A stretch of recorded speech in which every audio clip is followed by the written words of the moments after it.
10 vjetori themelimi të Universitetit Evropian të Tiranës bëri bashkë në një mbrëmje gala personalitetet më të rëndësishme të vendit, ministra, deputet, ish president, diplomat, përfaqësues të medias. Universiteti Evropian i Tiranës lindi si një ide 4 të rinjve në vitin 2006 të njohur si liberalët e djathtë, ndërsa sot UET numëron 7 breza të diplomuarish mbi 13.600 studentë dhe 570 pedagog. Bernard Kouchner, figurë e rëndësishme politikës franceze, ish ministri i jashtëm dhe një avokat i njohur i shqiptarëve për çështjen e Kosovës, do të nderohet me titullin honoris causa nga ky universitet. D'être invité par cette grande université de Tirana. Jam i nderuar që jam i ftuar nga Universiteti Evropian i Tiranës. Keni një reputacion të shkëlqyer dhe keni kaluar një dekadë nga themelimi i këtij universiteti.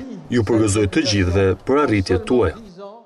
Për ministre Nikola, reforma e arsimit të lartë i dha fund anatemimit se universitetet private prodhojnë diploma pa cilësi. Është një ndër nga ato institucione që gjatë këtyre 10 viteve të ekzistencës së tij ka krijuar një dritare të vërtet të dijeve dhe të ekselencës në Shqipëri. Administratori i këtij universiteti dhe një prej themeluesve të tij, Henry Çili, tha se një dekadë universitet është dëshmi e lirisë së tregut, potenciali i sektorit privat për të sjellë ndryshime në zhvillimin e vendit. Universiteti Evropian i Tiranës nuk është gjë tjetër veç se një ilustrim i fuqisë që ka sektori privat për të ndryshuar hapësirën universitare në Shqipëri.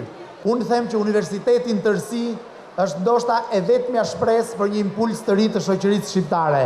Festa ishte edhe një kujtesë për të gjithë ata që kanë kontribuar në mësimdhënie, si rektor i parë i universitetit Ferit Duka, presidenti i UET-s Adrian Civici, si dhe u nderuan 100 studentët ekselent të diplomuar nga ky universitet.